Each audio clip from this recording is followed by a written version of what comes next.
Chapter 6 of my book about Africa.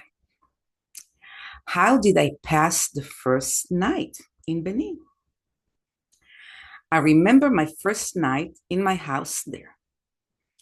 It happened around 4 o'clock in the morning when I heard music and singing voices from far away, a different singing from all I knew until then. It turned out that this was voodoo music, the local religion. All of a sudden, the reality fell on me, and I realized that I was alone, without a husband nor friends. I actually started to scream and cry. Such a thing never happened to me in my days before. The guard next door heard me, and he began to comfort me from beyond his door. Dear Madame, don't cry. All will be okay tomorrow.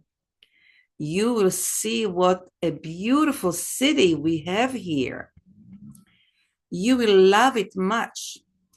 Tomorrow also, professors will come to visit you and will explain to you all that you need to know. He spoke and fell silent. Thanks, dear. I started from all the strange music in the middle of the night, and I also realized that I didn't yet tell my husband that I arrived safely. I said as I was trying to hold back the tears that overwhelmed me. This is a voodoo music. It happens only once a week. Don't worry. Do you have a cell phone? Tomorrow they will explain you how to call.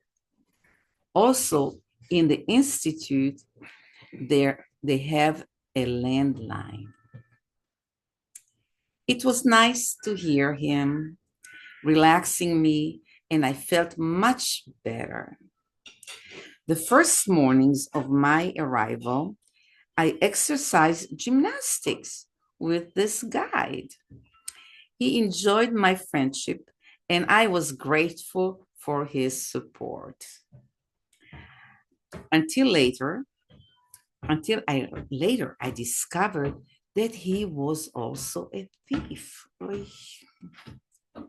The first 2 months in Benin were difficult in terms of lack of companionships. It's the first time that I was alone without my husband for more than a week or two. The best friends I met at first in Benin were Regine, a French woman, and Radegonde, a woman in Benin.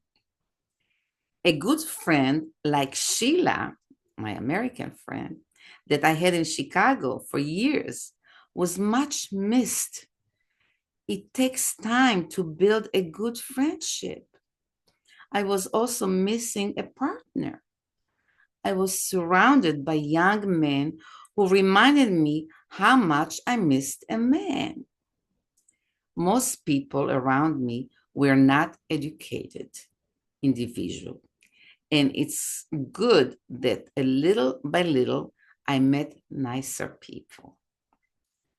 After the first 2 months, I discovered that I no longer was missing home so much as I did before, simply because I began being more busy with friends and preparing myself to teaching in the Institute in Benin and also in Chicago before my return there. I also worked with an editor on the book that I wrote the previous year on computer security that was still on my website on the internet.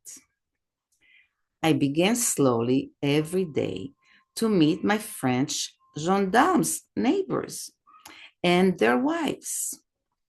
One of the women was a barber who colored my hair every month. I got closest to Philippe, who was the captain of the gendarmes, and his wife Brigitte. They were inviting me often for coffee in their house, to parties, or simply for discussion.